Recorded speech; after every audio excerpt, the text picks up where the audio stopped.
Here's a classic case of the European Union law of unintended consequence. On the 8th of May, what is going to go through is a bill that is going to make plain packaging of cigarettes. It's going to mean every packet of cigarettes looks like every other one, with the intention of trying to stop young people smoking, so it removes brand awareness. And this is absolutely classic of the European Union. Of course, what will happen is that there'll just be one plain pack, and it will increase counterfeit cigarettes. How could it not? Everything's going to be in a plain pack.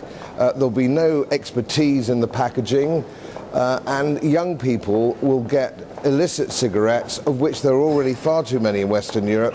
Round about 40% of all tobacco products are illicit or counterfeit, and this is absolutely designed to help that process. Sometimes I wonder if the members of the committee driving this through aren't in the pay of counterfeit cigarette manufacturers and importers, because it's difficult to believe anything else, frankly. It's difficult to believe anything else. We've had people over trying to explain it to committee members, trying to explain it to members of the European Parliament, but they are so obtuse it's unbelievable.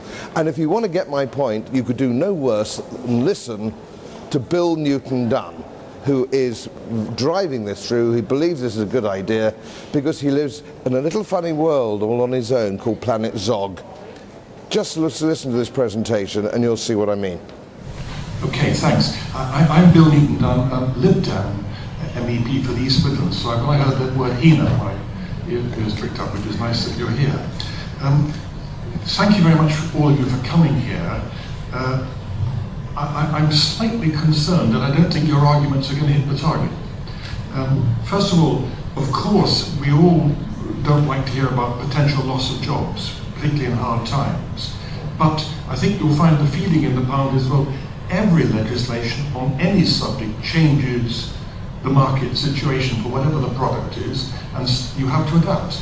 And I don't think you'll get much support in the Parliament from saying we're going to have to close a production line, or we made an investment and we're going to lose apprenticeship. So that's business, and every business takes that risk all the time. So I wouldn't waste time with those arguments, serious though they are to you.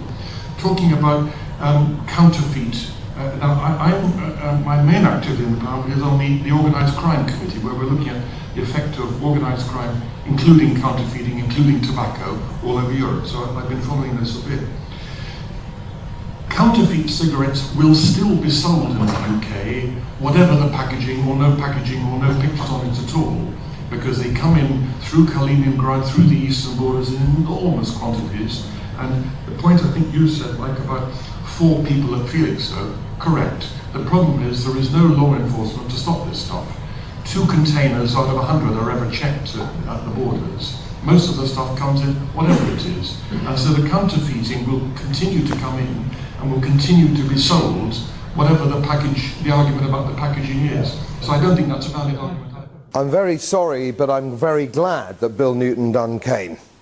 I'm delighted he came, because that is the voice of this Parliament. To be crude, he doesn't give a shit about your businesses or your employees. He doesn't care. And he said he didn't care. He's no interest. And why? And why? Because he doesn't have to face your employees in Bradford when you close down, or Sweden, or Derbyshire. He doesn't have to face them because nobody's ever heard of the man. They don't know who he is. And that is the problem. That is the problem. He doesn't really have to face an electorate in a constituency and apologise face to face for closing down a business. Personally, I think that is a disgrace. That's a disgrace that he could say something like that. He doesn't care.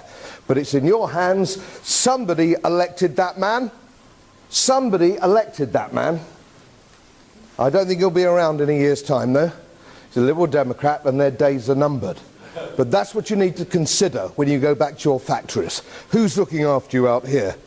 Not the Liberal Democrats. Thank you for coming, and a very safe journey home.